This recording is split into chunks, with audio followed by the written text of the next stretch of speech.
அஸ்ஸலாமு அலைக்கும் வரஹ்மத்துல்லாஹி தஆலா வபரகாத்துஹு. நஹ்மதுஹு வ நுஸல்லி அலா ரசூலிஹில் கரீம். அம்மா பஅது.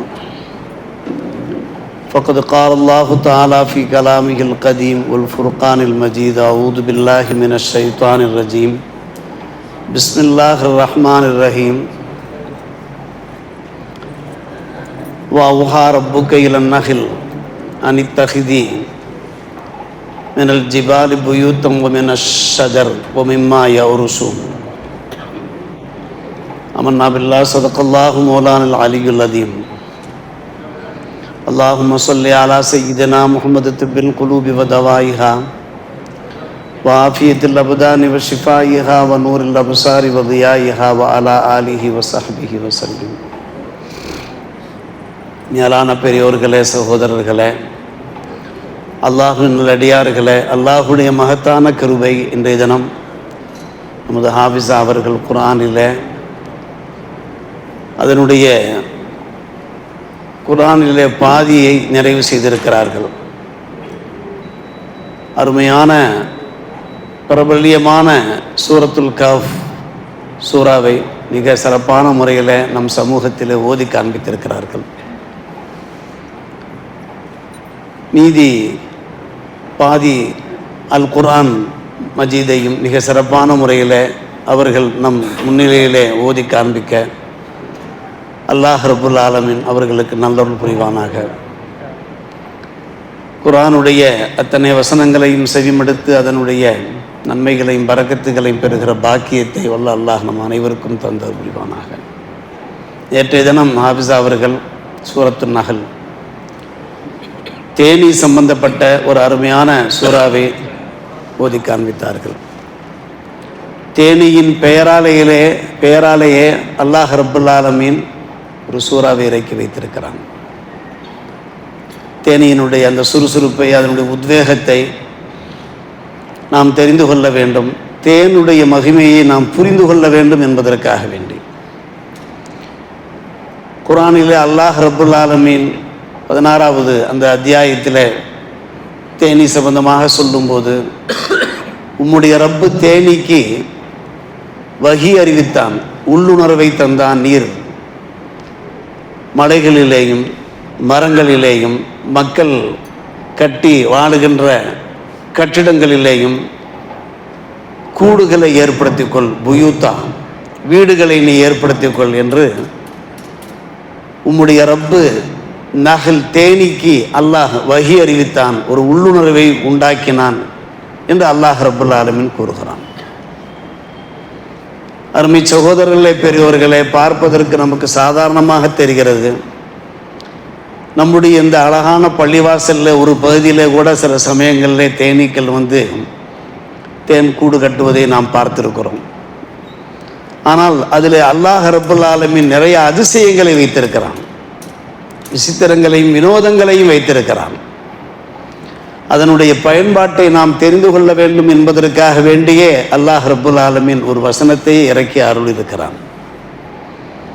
அருமை சகோதரர்களே, பெரியோர்களே, தேனி அது எப்படி சென்று தேனை சேகரித்து வருகிறது? தொடர்ந்து அல்லாஹ் சொல்லுகிறான், சும்ம குலீம் என சமராத் ஃபசுலுக்கி சுபுல ரப்பிக் துலுலா என்கிற அந்த வசனத்தில் அல்லாஹ் சொல்லும்போது, நீர் உலகிலே நானா பக்கம் சென்று பல வகைகளிலே மலர்களிலே சென்று நீ அதனுடைய உணவை உட்கொள்.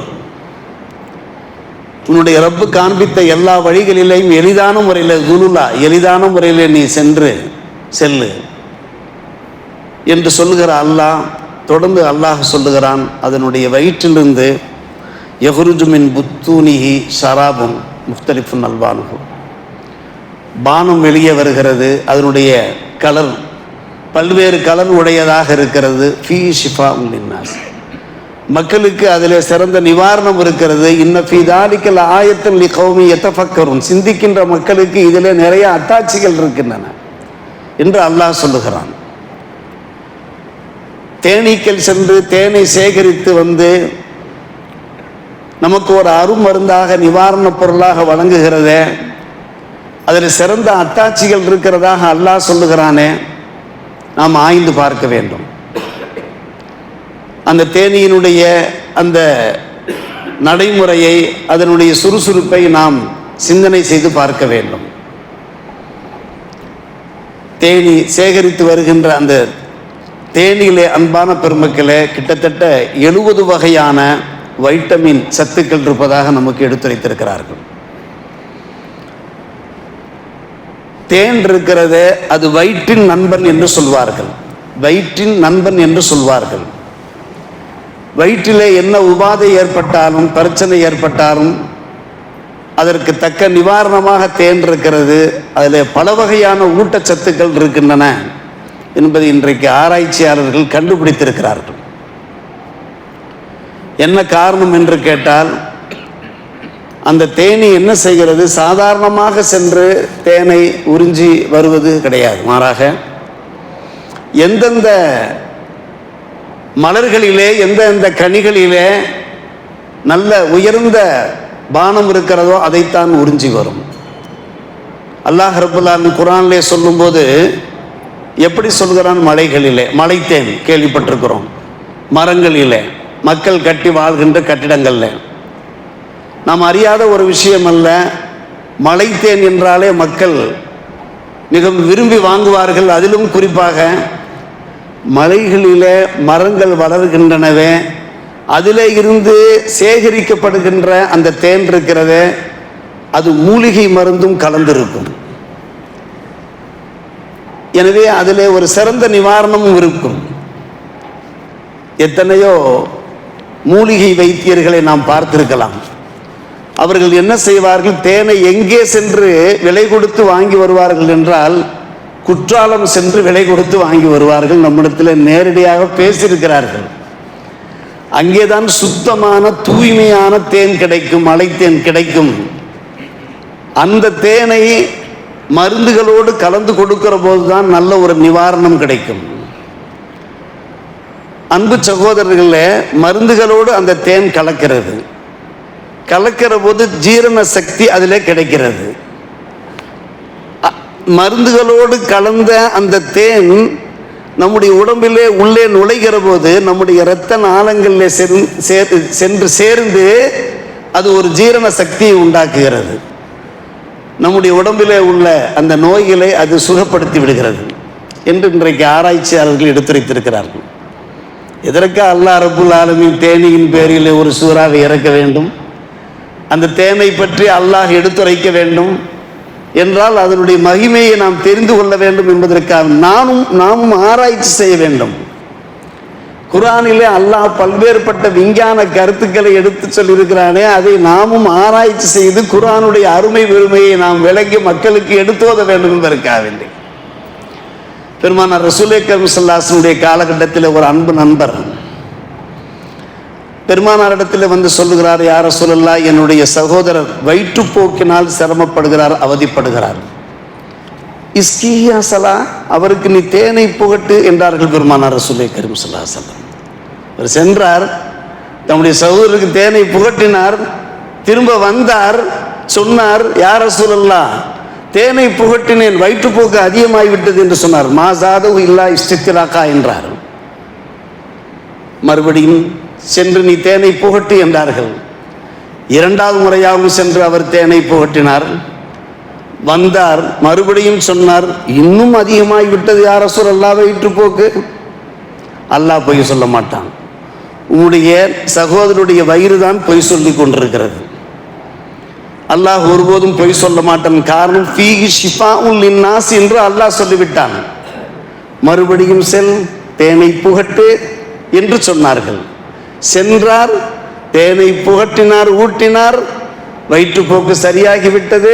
பபரிய, அவர் சுகம் பெற்று விட்டார் என்று முஸ்லிம் ஷரீஃபில் இந்த நிகழ்ச்சியை நாம் பார்க்கிறோம். அன்பு பெருமக்களே, விருந்தும் மருந்தும் 3 நாட்கள் என்று சொல்வார்கள். வைத்தியரிடத்தில், டாக்டரிடத்தில் நாம் செல்லுகிற போது குறைந்தபட்சம் 3 நாட்களாவது இந்த மருந்துகளை உட்கொள்ளுங்கள் என்று கூறுகிறார்களவா, 3ஆம் நாள் சுகமாகிறது.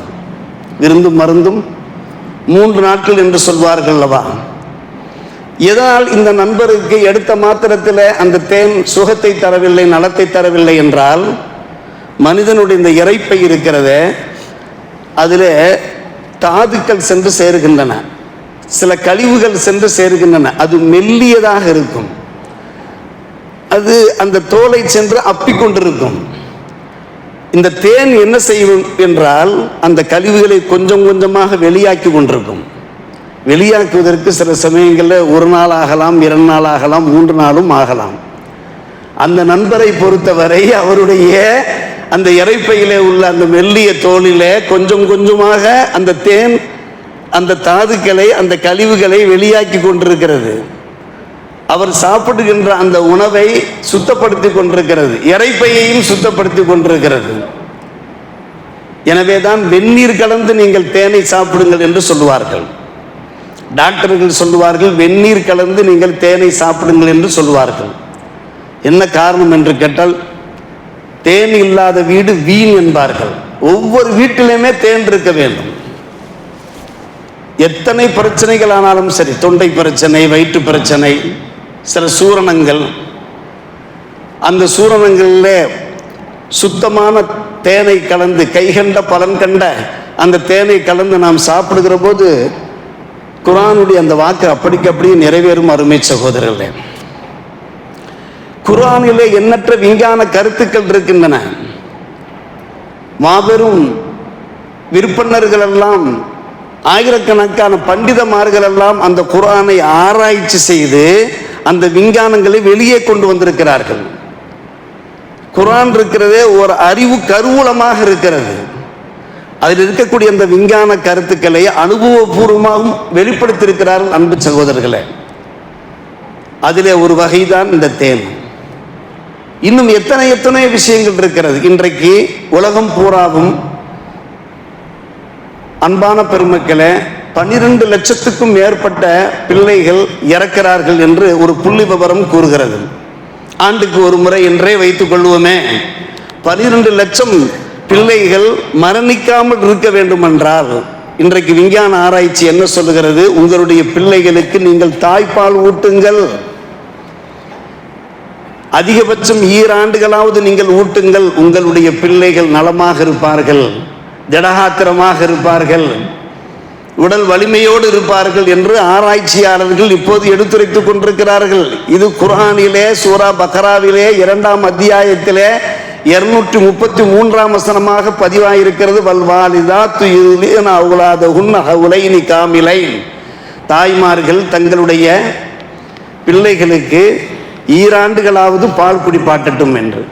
இன்றைக்கு விஞ்ஞான ஆராய்ச்சி சொல்லிக் கொண்டிருக்கிறது, 12 லட்சம் பிள்ளைகள் இறக்கிறார்கள் என்றால் அந்த தாய்ப்பாலுடைய சக்தி அவர்களுக்கு சேராதது ஒரு முக்கியமான காரணம் என்கிறார்கள். வெறும் புட்டிப்பாலை கொடுத்து கொடுத்து தாயை விட்டும் பிள்ளைகளை பிரிக்கின்ற ஒரு சூழ்நிலையும் நாம் பார்த்து கொண்டிருக்கிறோம். தாய்ப்பால் குடிக்கிற போது அந்த தாய்ப்பாசம் அதிகரித்து கொண்டே போகும். சிந்தித்தும் சந்தேகமில்லை, இதெல்லாம் எல்லோரும் ஏற்றுக்கொண்ட நிரூபணமான ஒரு விஷயங்கள். குர்ஆனிலே இருக்கின்ற அத்தனை விஞ்ஞான விஷயங்களும் அறிவுபூர்வமான விஷயங்களும் இன்றைக்கு நிரூபணமாக ஆகிக் கொண்டிருக்கிறது. தேன் அதற்கு ஒரு சாட்சி என்றால், தாய்ப்பால் ஒரு சாட்சி என்றால், அமெரிக்க பல்கலைக்கழகத்தில் இஸ்லாத்திற்கு எதிரான மனநிலை கொண்ட ஒரு பேராசிரியர் வகுப்பறையிலே பேசுகிறார். குர்ஆனில் உள்ள எல்லா விஷயங்களுமே துல்லியமாக கிடையாது, துல்லியமான ஒரு நூல் கிடையாது, சில விஷயங்கள் அதிலே கிடையாது என்று பேசினார். அதற்கு ஒரு வசனத்தை உதாரணம் காண்பித்தார். அது என்ன வசனம் என்று கேட்டால், 33ஆம் அத்தியாயத்தில் சூரத்துல் அஹ்ஸாப் என்று நான் நினைக்கின்றேன், மா ஜஅலல்லாஹு லிரஜுலின் மின் கல்பைனி ஃபீ ஜௌஃபிஹி என்று ஒரு வசனம் வருகிறது. ஒரு ஆணுக்கு அல்லாஹ் 2 இதயங்களை ஏற்படுத்தவில்லை. மின் கல்பைன், கல்வி என்றால் 2 இதயங்களை ஏற்படுத்தவில்லை. என்ன குர்ஆன் ஆணை மட்டும் கூறுகிறது, பெண்ணுக்கு மட்டும் 2 இருதயங்கள் இருக்கிறதா? அப்படியானால் குர்ஆன் துல்லியமாக இல்லை என்று அவர் பேசினார். அன்பான பெருமக்களே, இதெல்லாம் பத்திரிகையில் வந்த ஒரு செய்தி தான். அதைத்தான் நமக்கு தொகுத்து வழங்கி கொண்டிருக்கிறார்கள் பேரறிஞர்கள். ஒரு முஸ்லிம் இளைஞர் விருட்டென்று எழுந்தார். குர்ஆன் இருக்கிறதே முழுக்க முழுக்க துல்லியமான ஒரு நூல் தான். அதில் கொஞ்சமும் சந்தேகம் கிடையாது. காரணம், ஒரு பெண்ணிடத்தில் 2 இதயங்கள் இருக்க வாய்ப்பு இருக்கிறது, அந்த பெண் கர்ப்பிணியாக இருந்தால் என்று சொன்னார். யோசித்து பார்க்க வேண்டும். அதன் காரணமாக தான் ரஜுல் என்ற வார்த்தையை அல்லாஹ் ரப்புல் ஆலமீன் அங்கே பயன்படுத்தினான். ரஜுல் என்றால் ஆண். பெண்ணுக்கு என்ன சொல்வார்கள்? இம்ராத்தி என்று சொல்வார்கள். ஆணுக்கும் பெண்ணுக்கும் சேர்த்து இன்சான் என்பார்கள். அல்லாஹ் ரப்புல் ஆலமீன் மா ஜஅலல்லாஹு லி இன்சானின் என்ற ஆணையும் பெண்ணையும் சேர்த்து சொல்லாமல் ரஜுலின் ஆண் என்று மட்டும் சொன்னதற்கு என்ன காரணம்? பெண்ணுக்கு சில சமயம் 2 இதயங்கள் இருக்க வாய்ப்பு இருக்கிறது. அவள் கர்ப்பிணியா இருக்கிற போது அவளுடைய இதயமும் அவளுடைய குழந்தையின் இதயமும் இருக்க வாய்ப்பு இருக்கிறது. பேராசிரியர் வாயெடுத்து போனார் என்று நாம் பார்க்கிறோம். அன்பான பெருமக்களே, ஒவ்வொன்றாக நாம் யோசித்து பார்க்கிறோம். இப்படியே குர்ஆனிலே எத்தனையோ விஷயங்கள் ஆராய்ச்சியாளர்கள் ஆராய்ந்து கொண்டே இருக்கிறார்கள். அது ஒரு விஞ்ஞான கருவூலமாக, அறிவு கருவூலமாக இருக்கிறது. பல்வேறுபட்ட விஷயங்களை வெளிப்படுத்திக் கொண்டே இருக்கிறது. தேனியினுடைய அதனுடைய அந்த திறமையை பார்த்தும் ஆற்றல் என்பார்கள். என்ன மனிதனுக்குத்தான் ஆற்றல் படைத்தவன் என்று சொல்வார்கள். தேனிக்கும் ஆற்றல் இருக்கிறது. அல்லாஹ் ரப்புல் ஆலமீன் அவன்தான் பாதையை அமைத்து கொடுத்திருக்கிறான். அவன் வகுத்த பாதையில் தான் அந்த தேனி செல்லும். ஃபசுலுக்கி சுபுல ரப்பிக்க துலுலா என்று அல்லாஹ் சொல்லுகிறான். உம்முடைய ரப்பு வகுத்து கொடுத்த பாதையில் நீ செல்லு, அந்த பாதை உமக்கு எளிதானதாக இருக்கும் என்று அல்லாஹ் சொல்லுகிறான். பல்லாயிரக்கணக்கான மைலுக்கு அப்பால் செல்லும் அந்த தேனி எத்தனையோ கனிகளையும் எத்தனையோ மலர்களையும் கடந்து செல்லும். எல்லாவற்றிலையும் சென்று அது உட்காராது. அதற்கு மோப்ப சக்தி அதிகம். அதற்கு மோப்ப சக்தி நமக்கு சில சமயம் மூக்க அடைத்து கொள்ளும், மோப்பம் இருக்காது, வாசனை தெரியாது. ஆனால் அதனுடைய மோப்ப சக்தி இருக்கிறதே, அதனுடைய பார்வையும் கூட, கண்கள் நிறைய இருக்கிறது. இருக்கு பார்வையும் கூட ஒரு விசாலமான கண், ஷார்ப்பான கண்கள். எந்த கனிகளிலே புரோட்டீன் இல்லையோ, எந்த கனிகளிலே குளுக்கோஸ் இல்லையோ அதிலே சென்று அது அமராது. அமராமல் எதிலே மக்களுக்கு பயன்பாடான அந்த பானம் இருக்கிறதோ, உணவு இருக்கிறதோ அதிலே சென்று தான் அது அமரும். அமர்ந்து அப்படியே சென்று அல்லாஹ் வகுத்து தந்த அந்த வழியிலே சென்று மலர்களையும் கனிகளையும் சென்று உறிஞ்சி கொண்டு வந்து தம்முடைய வயிற்றிலே அது பாதுகாக்கிறது. அல்லாஹ் ரப்பல் ஆலமீன் குர்ஆனிலே எப்படி பேசுகிறான்? வாயு வழியாக அந்த தேன் வெளியே வரவில்லை, வயிற்று வழியாக. இன்றைக்கு விஞ்ஞானம் சொல்லுகிறது அதனுடைய வயிற்றினுடைய கழிவு தான் தேனை. கஸ்தூரி இருக்கிறது, அது ஒரு கழிவு தானே. அதே போன்று அதனுடைய வயிற்றிலிருந்து வெளிவருகின்ற அந்த கழிவு இருக்குது அல்லவா, அதுதான் தேன். அல்லாஹ் அந்த தேனியை அப்படி அமைத்திருக்கிறான். அந்த தேனு தான் பரிசுத்தப்படுத்தப்பட்டு நம்முடைய வீட்டுக்கு வந்து சேருகிறது, நம்முடைய வாய்க்கு வந்து சேருகிறது. அலைச்சல் மிச்சமாகிறது. தேவையில்லாத இடத்துல அது செல்ல வேண்டிய அவசியமே இல்லை. தேவையான இடங்களில் மட்டும்தான் அது செல்லும். இப்படி அன்பான பெருமக்களை, தேனியை பற்றி நாம் விவரித்து கொண்டே செல்லலாம். கடந்த சில ஆண்டுகளுக்கு முன்னாலும் நாம் தேனியினுடைய அந்த மகிமையை பற்றி எடுத்து சொல்லியிருக்கிறோம். யோசித்து பார்க்கிறோம். அருமை சகோதரர்களே, பெரியவர்களே, குர்ஆனிலே ஒவ்வொரு தினமும் ஓதப்படுகின்ற ஒவ்வொரு வசனம், அந்த வசனத்திலே கிடைக்கின்ற சில அத்தாட்சிகள் இருக்கிறதாக அல்லாஹ் சொல்லுகிறான். இதையெல்லாம் நாம் கேட்டு நம்முடைய ஈமானை பலப்படுத்திக் கொள்ள வேண்டியிருக்கிறது. அருள்மறை திருமறை இருக்கிறதே, அது உலக பொதுமறை. அதிலே காணப்படுகின்ற அத்தனை விஷயங்களும் உண்மையிலும் உண்மையான ஒரு விஷயங்கள் என்பதை நாம் விளங்கிக் கொள்கிற போது, பிறருக்கு நாம் அதை எடுத்து சொல்லுகிற போது தாவத்து பணிகளை ஈடுபட்ட அந்த பாக்கியம் கிடைக்கிறது. நாமும் நம்முடைய ஈமானை, நம்முடைய இறை அச்சத்தை அதிகப்படுத்திக் கொள்ள வாய்ப்பு இருக்கிறது. வல்ல அல்லாஹ் ரப்புல் ஆலமீன் இது போன்ற பல நல்ல விஷயங்களை தெரிந்து செயல்பட நம் எல்லோருக்கும் நல்லொரு புரிவானாக. வாஹிர் தாவானா அல்ஹம்துலில்லாஹி ரப்பில் ஆலமீன்.